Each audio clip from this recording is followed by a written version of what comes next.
پہلی بات عقیدہ توحید. توحید کا لفظ ہم سنتے رہتے، لیکن کیا ہم نے کبھی اس پر غور کیا کہ توحید کا معنی اور مطلب کیا ہے؟ توحید کا مفہوم کیا ہے؟ توحید کا مطلب ہوتا ہے اللہ تبارک و تعالی کو یکتا اور اکیلا ماننا. اللہ اپنی ذات پر بھی یکتا اور اکیلا ہے، اپنی صفات پر بھی یکتا اور اکیلا ہے. اللہ کا نہ ذات پر کوئی شریک ہے، نہ اللہ کا کوئی صفات پر شریک ہے. اللہ وحدہ لا شریک ہے، اس کا کسی چیز میں بھی کوئی شریک ہمسر اور برابر نہیں ہے. اور یہی وہ پیغام ہے، یہی وہ عقیدہ ہے کہ جس کو سمجھانے کے لیے کم و بیش سوالات انبیاء کرام اس دنیا میں اللہ کی طرف سے بھیجے گئے. تمام نبیوں کی دعوت سب سے پہلا پیغام وہ عقیدہ توحید کا پیغام ہے. قولوا لا الہ الا اللہ تفلحوا. سب نبیوں کا یہی پیغام ہے کہ لا الہ الا اللہ کہو، کامیاب ہو جاؤ گے. یہی وجہ ہے کہ اگر ہم نبی کا کلمہ دیکھتے ہیں تو نبی کلمہ میں دو حصہ ہے، ایک لا الہ الا اللہ، دوسرا محمد رسول اللہ. ہم نبیوں کا کلمہ دیکھتے ہیں تو پہلا حصہ کبھی بھی بدلا ہوا نظر نہیں آتا، دوسرا حصہ بدلا ہوا نظر آتا ہے. نبی بدلا، کلمے کا دوسرا حصہ بدلا، لیکن توحید کبھی نہیں بدلی. عقیدہ توحید کا پیغام کبھی نہیں بدلا. اس لیے کلمے کا پہلا جز جو حضرت آدم علیہ السلام کے پاس تھا وہی محمد رسول اللہ کے پاس تھا. حضرت آدم علیہ السلام کا کلمہ آدم صفی، لا الہ الا اللہ آدم صفی اللہ، لا الہ الا اللہ نوح نبی اللہ، لا الہ الا اللہ موسیٰ کلیم اللہ، لا الہ الا اللہ عیسیٰ روح اللہ، لا الہ الا اللہ ابراہیم خلیل اللہ، لا الہ الا اللہ اسماعیل نبی اللہ، لا الہ الا اللہ محمد رسول اللہ. جتنے نبی آئے، نبی کے نام کے ساتھ کلمے کا دوسرا حصہ بدلتا ہوا نظر آئے گا. کلمہ اگر آدم کا ہے تو آدم کا نام ہوگا علیہ السلام. کلمہ اگر عیسیٰ علیہ السلام کا ہے تو عیسیٰ علیہ السلام کا نام ہوگا. کلمہ اگر موسیٰ علیہ السلام کا ہے تو موسیٰ علیہ السلام کا نام ہوگا. اور کلمہ حضرت ابراہیم اور اسماعیل کا ہے تو ان کا نام ہوگا. اور کلمہ محمد صلی اللہ علیہ وسلم کا کیا ہوگا تو اس کا محمد کا نام ہوگا.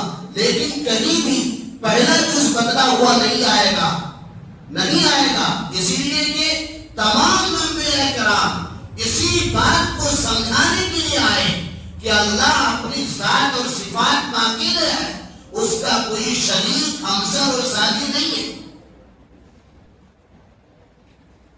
ایسا نہیں ہے کہ ایک لوگ دنیا میں اللہ کو نہیں مانتے تھے.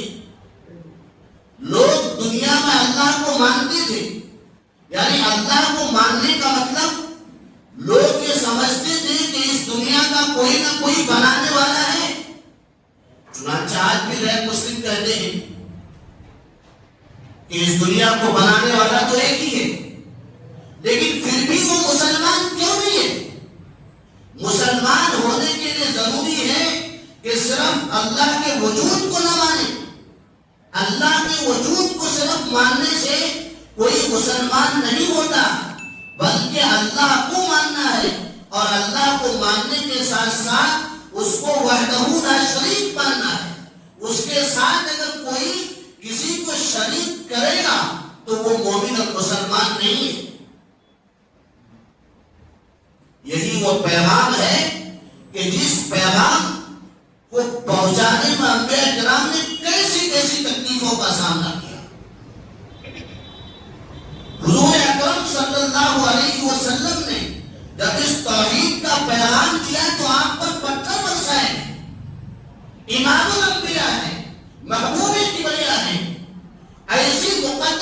ہستی ہے کہ جس کی وجہ سے اللہ نے اس پوری دنیا کو بنایا ہے، لیکن وہ عظیم انسان مکے کی گلی میں پتھر کھا رہا ہے، اس کے جسم سے خون نکل رہا ہے، صرف اس لیے کہ لوگوں کو توحید سمجھ میں آئے۔ لیکن آج کا مسلمان عقیدہ توحید میں بہت کمزور نظر آتا ہے۔ عقیدہ توحید کو صحیح معنی میں آج کا مسلمان سمجھتا ہی نہیں۔ اس کی جتنی قسمیں ہیں، یوں تو مسلمان کہتا ہے کہ میں اللہ کو ایک مانتا ہوں اور میں اللہ کی عبادت کرتا ہوں، اسی کے سامنے سر جھکاتا ہوں، لیکن بعض ایسی چیزوں میں مسلمان مبتلا ہو جاتا ہے کہ جس کے اندر مبتلا ہونا ایک بندہ مومن کو شرک تک پہنچا دیتا ہے۔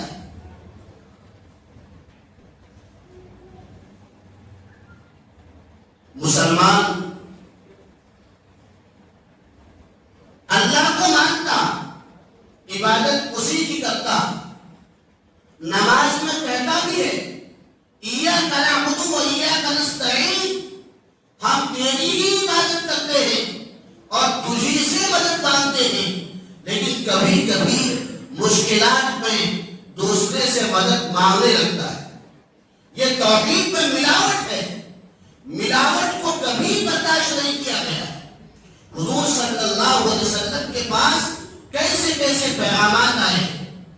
حضور کو کہا جا رہا ہے کہ اگر آپ چاہتے ہیں کہ آپ کو مال مل جائے، مال دے دیا جائے گا۔ اگر آپ چاہتے ہیں کہ مکہ کی کسی خوبصورت بچی سے آپ نکاح کر لیں، اعلیٰ خاندان میں آپ نکاح کرنا چاہتے ہیں، کر دیں گے۔ آپ حکومت اور اقتدار اگر چاہتے ہیں تو آپ کو وقت کا حاکم ہم لوگ بنا دیں گے، لیکن آپ جس کام کو کر رہے ہیں، اور کام کیا نبی نے سمجھا رہے ہیں کہ تم نے جو اللہ کے ساتھ ذات، منات، ہبل، سوا، یغوث، ان بتوں کو اپنے معبود بنا رکھا ہے، اللہ کے ساتھ جو ان کو شریک کر رکھا ہے، ان کا انکار کرو۔ نبی کیا فرماتے ہیں کہ تم لڑکی کی مال و دولت کی، حکومت اور اقتدار کی بات کرتے ہو،